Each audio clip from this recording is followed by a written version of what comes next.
Hello and welcome to the Ancient World in about 3 minutes. It's a game for 2 to 4 players. It has no official solo mode. Playing time is around 60 to 90 minutes. It's a moderately complex game. Terrible titans stride across this ancient land, destroying all they come across. 5 nomadic tribes inhabit the area, under constant threat from the titans, but a small number of fledgling towns are under construction. Can they woo the tribes into joining forces with them to defeat the titans? Will you raise the first great city of the ancient world, or will you simply be snack food for the titans? The winner of this game is the player with the most points at the end of 6 rounds. Points are scored by collecting sets of banners representing the 5 tribes. Some cards can represent multiple tribes. The more matching banners you have of one set, the more points, up to a maximum of 6 banners for each of the 5 tribes. Competitive. Only one player can build the first great city of the ancient world. Worker placement. Actions are taken by placing your workers on the board and claiming the associated benefits. Set collection. Collecting matching tribe banners is the key to victory. Player turn.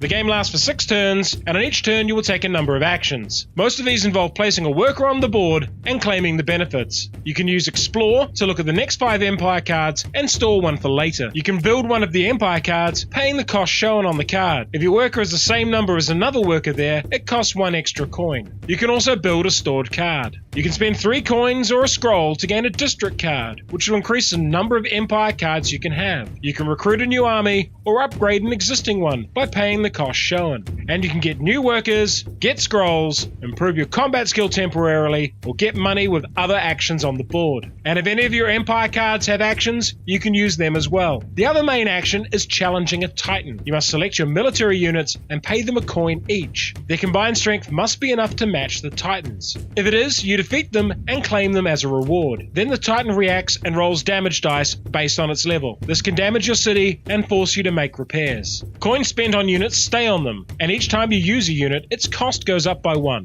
Upgrading resets it to 0. Keep playing until all workers have been used. It is now the next turn. Why would you like this game? Let's get the obvious one out of the way first. Ryan Laukat has a wonderful art style, and this is another great looking game from him. But it's more than just the artwork. The Ancient World is a solid worker placement game with an interesting and compelling theme. A lot of games in that genre are about building castles and cities, but I don't know of any others that also have you fighting monsters of legend at the same time. It's at the simple end of the spectrum for worker placement, but the large variety of civil cards mean there's a lot to dig into, and it has good replayability. The single best thing about the game is the art, and I kinda hate saying that a little as it undercuts Ryan as a game designer who makes games that would be good without his great art. However, there are a couple of systems in this that are so-so. The does your worker match the number of another worker, if so pay a coin mechanic feels a little odd, like he wanted more tactical worker placement but didn't want to hurt players too much, and it just ends up feeling somewhat in between. There's also no particularly standout, amazing mechanics in the game. It's good, but it's not great. The Ancient World also suffers from being compared to Above and Below, which came out a year later. Above and Below added storytelling elements to the worker placement genre, and many consider it Ryan Laukat's best game. And if you want to battle monsters in the Ancient World, but want something bigger and flashier, check out Lords of Hellas. If you enjoyed this video, please like it, subscribe to the channel, and check out our Patreon. Join us in a few days when we start our next series, Life in the City, with Block by Block, the Insurrection game.